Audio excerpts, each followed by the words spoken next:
ब्रह्मचर्य, संयम और पवित्रता की आज्ञा पुरुष और स्त्री दोनों के लिए ही होती है। यह ब्रह्मचर्य व संयम ईश्वर की कृपा का ही एक रूप है।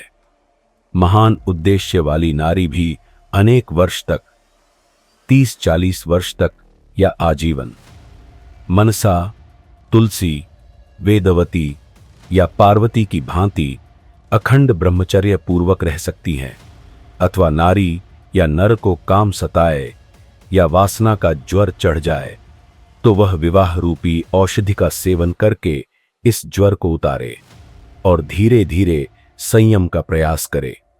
विवाह के बाद पुरुष को अपनी ही पत्नी से संभोग करके वासना की आग की बुझाना चाहिए।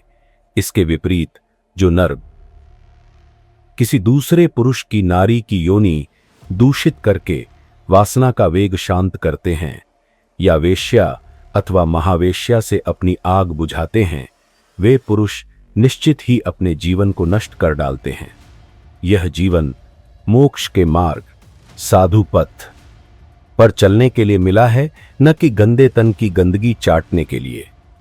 यह बात अभद्र लग सकती है पर है सच्ची। नारियों के लिए भी यही कहेगा कि जब तक पतिपात की न हो तब तक आप उसी की सेवा करें और उसी से रतिभोग का सुख लें। यदि पतिपात की हो गया हो तो ही उसका त्याग कर सकते हैं, पर दूसरी नारी के पति से भी संसर्ग करके पाप न करें।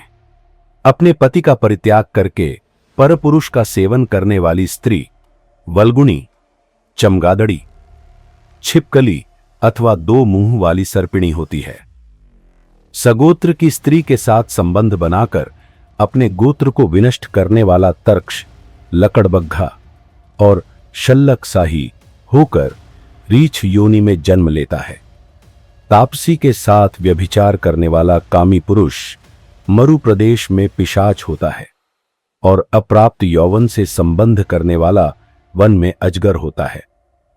गुरु पत्नी के साथ गमन की इच्छा रखने वाला मनुष्य क्रिकलास, गिरगिट होता है। राजपत्नी के साथ गमन करने वाला ऊंट तथा मित्र की पत्नी के साथ गमन करने वाला गधा होता है। गुदा गमन करने वाला विष्ठा, भोगी सुअर तथा शूद्रागामी बैल होता है। जो महाकामी होता है वह काम लंपट घोड़ा होता है।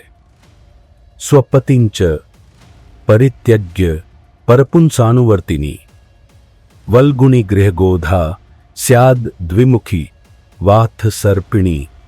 27 यह स्वगोत्रोपघाती च स्वगोत्र स्त्री निषेवणात् तरक्ष शल्लको भूत्वा रक्षयोनिषु जायते। 28 तापसी गमनात् कामी भवेन्मरुपिशाचकः अप्राप्त यौवनासंगात् भवेदजगरो वने।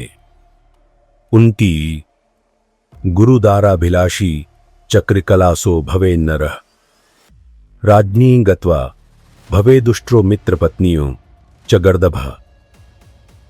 30 शम की गुद्गो विड्वराह स्याद वृषः स्याद वृषलीपते। महाकामी भवेद यस्तु स्यादश्वः कामलंपटः।